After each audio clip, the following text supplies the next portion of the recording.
What will matter the most if right now you are dying or you are dead? Now let's think about all the things that matters to us really. Now I am talking to you, I am talking to myself first, and I want you to talk to yourself. Don't think about the person next to you, don't think about your friend or that other person who is doing this sin or that sin. Think about yourself really and be honest with yourself. Be honest with yourself. What really matters to you now, and then if you are dead, what would really matters to you then? So for example, if what matters to me now is how much money I have got or my business, if what matters to me now is my car, for example, if what matters to me now is my look, for example, or maybe my popularity, then if I were to die tonight, would all of this matters to me anymore? Obviously not. What's your popularity going to do for in your grave? Will you take your money with you to the grave? Will you take your family with you to the grave? Will you take your work with you to the grave? You know the word, that is risk, provision. The ulama told something interesting about the word risk. A lot of us think that what you have is your risk, but that is not what risk means. Risk means what you have used. What you have used. So for example, what is his name?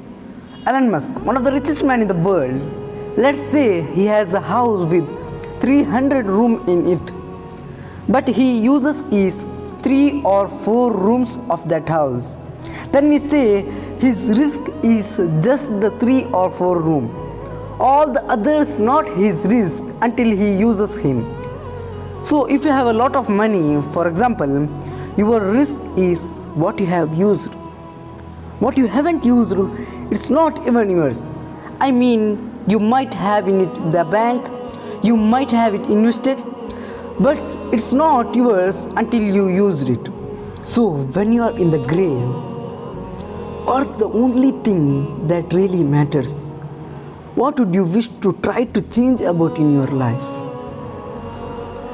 Number 1 is your deed. Your deed. You would look back and think about that salah which you did yesterday. I did it too fast. Did I think about my salah properly? How fast did I read Al-Fatiha? How fast I did say Subhan Rabbil Azim?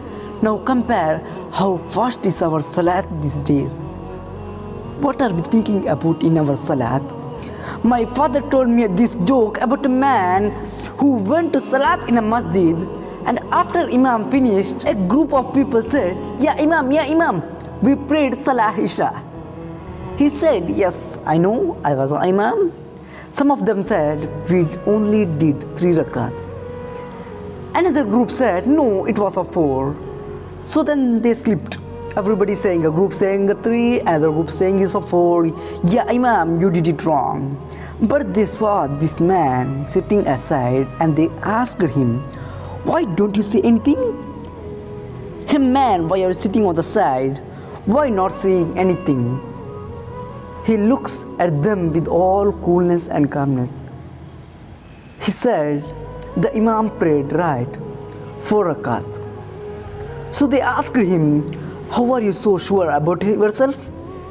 He said, well, you see, I have 4 shops. And then the first rakat, I calculated my earning for the first shop. And second rakat, calculated earning for the second shop. And in third rakat, calculated earning for the third shop. And the fourth rakat, calculated earning for the fourth shop.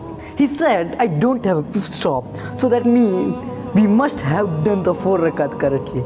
Look what he's thinking about. Based the number of rakat of his salat in his worldly gains, not on Allah subhanahu wa ta'ala.